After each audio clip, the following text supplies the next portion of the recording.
Pudding বানাতে খুব বেশি উপকরণের প্রয়োজন হয় না। দুধ, চিনি, ডিম আর এসেন্স দিয়ে তৈরি করে ফেলা যায় অতি সহজেই পুডিং। এখানে 4টা ডিম নিয়েছি আর মেজারমেন্ট কাপের 1 কাপ চিনি দিয়ে একটা মিক্সার মেশিন দিয়ে মিক্স করে নিচ্ছি। মিক্সটা মেশিন ছাড়াও করা যায়, কিন্তু আমি মিক্সার মেশিন দিয়ে করছি যাতে করে এটা ফোম হয় আর এতে করে পুডিংটা আরো বেশি ভালো হয়। এখানে দিয়ে দিচ্ছি ঘন করে জাল করে নেওয়া 1/2 লিটার দুধ, সাথে দিয়ে দিচ্ছি 1.5 চামচ এসেন্স। এবার এটাকে ভালো মতো মিক্স করে নেব।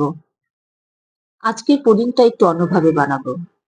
মিক্সড হয়ে গিয়েছে, এবার এটাকে 5 মিনিট রেস্টে দিয়ে তৈরি করে নিচ্ছি ক্যারামেল। মেজারমেন্ট কাপের 1 কাপ চিনি দিয়ে তার মধ্যে সামান্য পরিমাণ পানি দিয়ে অনবরত নাড়তে থাকবো।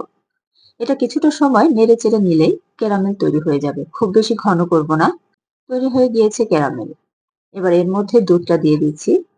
এটা আমি চুলার মধ্যে তাওয়া বসিয়ে ছাই দিয়ে তারপরে বানাবো। এটা দেবার সময় চুলার আঁচটা বাড়িয়ে দিতে হবে যাতে করে তাওয়াটা অনেক বেশি গরম হয়। 15 থেকে 20 মিনিট করার পরে চুলাটা বন্ধ করে দিলে এটার যে তাপ আছে তাপে তাপেই পুডিংটা হয়ে যাবে। আর কাগজটা ব্যবহার করলাম এজন্যই যাতে করে পুডিং এর উপরে ভাপের যে পানিটা আছে না পড়ে কাগজের উপরে পড়লে কাগজ সেটা শুষে নেবে। তৈরি হয়ে গিয়েছে পুডিং। এবার কেটে দেখাচ্ছি পুডিংটা কেমন হয়েছে।